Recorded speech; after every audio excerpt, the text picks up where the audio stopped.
밥 먹었어? 밥은 먹고 다니냐?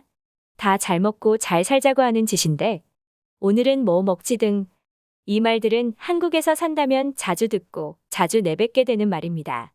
그리고 이 말들의 공통점이 있는데요. 바로 밥과 관련이 있다는 것이죠. 실제로 한국의 많은 말들을 보면 대부분 밥과 연관되게 됩니다. 기쁨, 슬픔, 우울, 행복 등 거의 모든 감정을 표현할 때나 상황을 표현할 때 우리는 밥을 이야기합니다. 그만큼 한국인에게 밥이란 없어서는 안 되는 존재인데요. 물론 인간이고 동물이고 모든 생물들은 음식을 섭취해야 살아갈 수 있지만 유독 한국인은 밥에 진심입니다. 여기서 말하는 밥은 아침, 점심, 저녁을 말하기도 살아가는데 안부를 물을 때 사용하기도 합니다. 그런데 한 외국인이 한국인의 식사를 보고 충격을 받았다며 글로벌 커뮤니티에 글을 작성했는데요. 여러분들은 밥을 어느 정도로 드시나요? 놀랍게도 한국은 세계에서 가장 많이 먹는 나라 중에 하나입니다. 채소와 어류 소비량은 인구 대비 세계에서 가장 높은 수치입니다. 육류도 높은 수준이며 과일 소비량 또한 높아 전체 소비량을 합치면 세계에서 가장 소비량이 많은 나라 중 하나로 한마디로 많이 먹는 나라입니다. 그럼에도 신기한 것은 한국인의 비만율은 약 5%가 안 되는 4.7%로 1위인 쿠웨이트와 비교시 33%나 낮습니다. 많이 먹는데 비만이 적다는 것은 놀라운 결과인데요. 그런데 각 나라마다 비만을 나타내는 기준은 다른 거 아셨나요? 한국에서는 정상체중이 미국에서는 저체중이 되기도 하는 것처럼 한국은 생각보다 빡빡한 기준임에도 비만율이 적은 것은 매우 흥미로운 결과입니다. 물론 지역에 따라서 체형이 다르기 때문에 그 차이를 고려한 것이겠지만 결론적으로 한국인은 많이 먹는데 비만은 적다는 것이죠. 한국인끼리 식사를 같이 하다 보면 많이 먹는다는 느낌은 받지 않습니다. 하지만 외국인과 함께 식사를 하다 보면 한국인은 정말 많이 먹기는 하는구나 라는 생각이 드는데요. 단순하게 비만율이 비슷한 일본인의 식사량만 봐도 그거 먹고 배가 채워질까? 라는 생각이 들 정도로 애초부터 적게 먹는 사람들이 많습니다.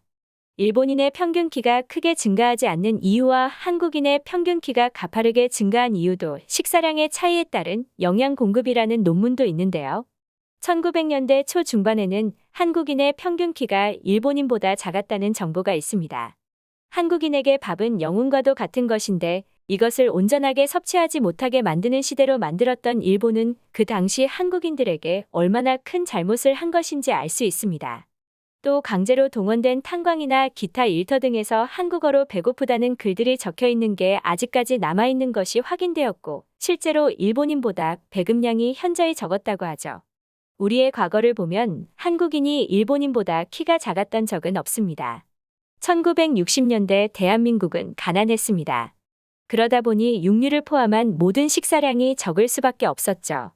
실제로 1960년대 1인당 1년 동안의 육류 소비량은 4kg에 불과했지만 2017년 기준 70kg으로 세계 2위의 증가량을 보여주고 있습니다. 이것은 단순히 가난했기 때문에 적게 먹게 된 것일 뿐 옛날 기록들을 보면 조상님들부터 많이 드셨다는 것을 알 수 있습니다. 조선을 방문했던 외국인인 안토니오 주교의 기록을 보면 이렇게 기록되어 있습니다. 다식에 대해서는 계급의 구별이 없다.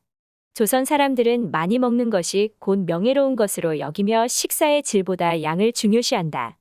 조선 사람들은 식사를 하면서 수다를 떠는 법이 없다. 노동하는 사람들의 일반적인 식사량은 1리터의 쌀밥으로 인한 아주 큰 사발을 꽉 채운다. 그럼에도 한 사발씩을 다 먹어치워도 충분하지 않으며 계속 먹을 준비가 되어 있다. 많은 사람들은 2인분에서 3인분을 쉽게 먹어치운다. 우리 신자들 중에 한 사람은 나이가 30세에서 40세가량 되는데 내기에서 혼자 7인분까지 먹어치웠다. 이것은 그가 마신 막걸리는 계산하지 않은 것이다. 65세의 노인은 식욕이 없다 말하면서 5사발을 비웠다. 조선 사람들은 10사발을 감당하는 자를 장사라고 부른다. 고기로 꽉 찬 접시를 두려워하는 사람은 없다. 참외는 보통 10개 때때로 20개 이상 먹기도 하며 누군가를 잘 대접해야 할 때는 닭 한 마리를 통째로 내놓는다.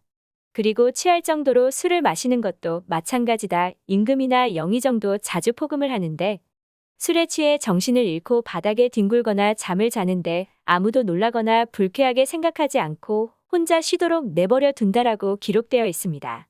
취하면 길에서 자는 건 옛날이나 지금이나 크게 다르지 않아 보이는데요. 외에도 많은 기록서에 이와 비슷하게 많이 먹는다는 구절은 굉장히 많습니다. 한마디로 한국인은 옛날부터 엄청 잘 먹었다는 것입니다.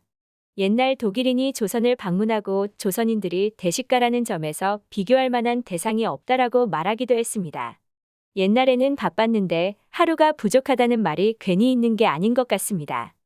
그리고 글로벌 커뮤니티에는 한 외국인이 한국인은 많이 먹는데 어떻게 날씬할 수 있을까라며 궁금했는데요. 많은 외국인들이 자신의 경험담에 이야기하고 있습니다.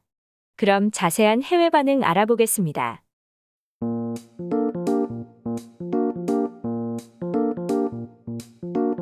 나는 필리핀에서 음식점을 운영하고 있는데 한국인 4명 정도가 오면 적어도 7개 이상의 음식을 주문한다.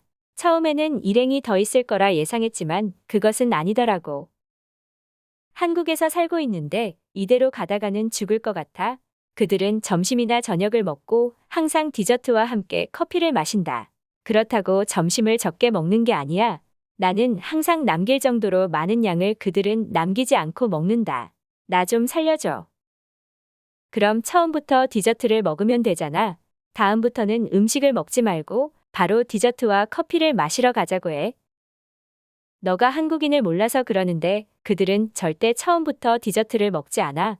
그리고 먹는다고 해도 그것을 밥으로 취급하지 않는다. 이거 완전 동의해. 점심 전에 회사 동료가 케이크와 도넛을 사왔는데 그것을 반 이상 먹고 1시간 뒤 점심을 먹으러 갔다. 그리고 그녀는 평상시와 다르지 않은 양을 먹었어.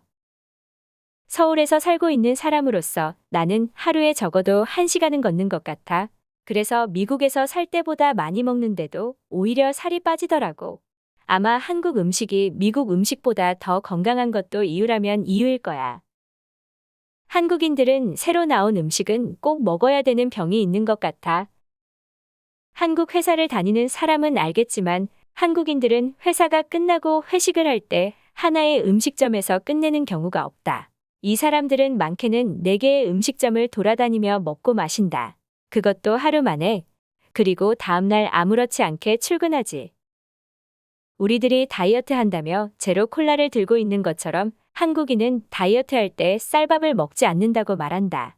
그리고 그것 외에는 전부 먹지. 한국인은 쉬는 날 뭐 했냐고 물어보면 항상 먹었다라는 답변을 받게 돼. 한국인이 많이 먹는다고. 한국 가수나 배우 중에서 뚱뚱한 사람은 본 적이 없어. 그들이 많이 먹는 것은 상상이 되지 않아. 유튜브에 먹방을 검색해봐 20명이 먹을 수 있을 정도의 고기를 한 사람이 먹는 영상도 있어. 한국인들이 많이 먹는데도 날씬한 이유는 한식이 그만큼 건강한 음식이라는 뜻이겠지. 한국인들도 미국 음식으로 1년간 살아본다면 분명 살찔 거야. 오늘 소식은 여기까지입니다. 감사합니다.